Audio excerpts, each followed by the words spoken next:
குலசை முதல் கோயில் வழி வரை ஒரு தெய்வீக பயணம்.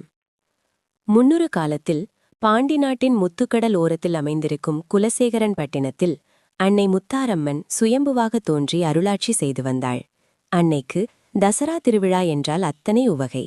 ஊரே வேடம் தரித்து ஆடும் அந்த பெருவிழாவைக் காண வெளியூர்களிலிருந்து பல்லாயிரக்கணக்கான பக்தர்கள் திரள்வார்கள்.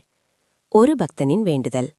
சுமார் 25 ஆண்டுகளுக்கு முன்பு கொங்கு நாட்டின் திருப்பூர் பகுதியைச் சேர்ந்த முருகன் என்ற பெரியவர் தீராத ஒரு பிணியால் அவதிப்பட்டு வந்தார். தாயே, என் உடல்நிலை சீரானால் உன் குலசை வந்து தசரா வேடமணிந்து உன்னை தரிசிப்பேன் என்று வேண்டிக் கொண்டார். அன்னையின் அருளால் அவர் குணமானார். சொன்னது போலவே குலசைக்குச் சென்று கடலில் நீராடி அன்னைக்கு நேர்த்திக்கடன் செலுத்தினார். ஆனால் அங்கிருந்து திரும்பும்போது அவருக்கு பிரிவாற்றாமை தாழவில்லை. தாயே, உன்னை தரிசிக்க இவ்வளவு தூரம் வர என்னால் எப்போதும் இயலாதே, நீயே என் ஊருக்கு வரமாட்டாயா என உருகிக் கேட்டார். வழிகாட்டிய முத்தாரம். முருகன் தனது ஊருக்கு திரும்பும் வழியில் ஒரு மரத்தடியில் இளைப்பாறினார். அப்போது ஒரு சிறுமி தோன்றி அவருக்கு 3 முத்துக்களை கொடுத்தாள். இந்த முத்துக்களை நீ எங்கே போடுகிறாயோ அங்கே நான் இருப்பேன் என்று கூறி மறைந்தாள். முருகன் திருப்பூர் அருகே உள்ள ஒரு இடத்துக்கு வந்தபோது அந்த முத்துக்கள் தானாகவே அவர் கையிலிருந்து நழுவி ஒரு குறிப்பிட்ட இடத்தில் விழுந்தன. அந்த இடம்தான் இன்றைய கோயில் வழி.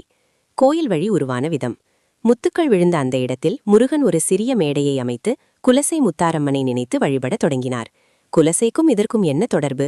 குலசையில் அன்னை ஞானமூர்த்தீஸ்வரனுடன் இணைந்து வீற்றிருப்பதைப் போலவே இங்கும் அன்னையை மனதார பிரதிஷ்டை செய்தனர்.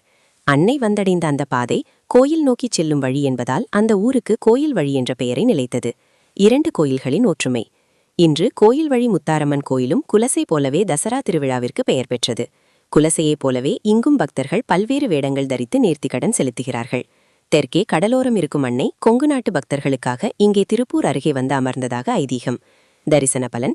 குலசைக்குச் செல்ல முடியாதவர்கள் கோயில் வழி முத்தாரம்மனை தரிசித்தால் குலசைக்குச் சென்ற முழு பலனும் கிடைக்கும் என்பது பக்தர்களின் அசைக்க முடியாது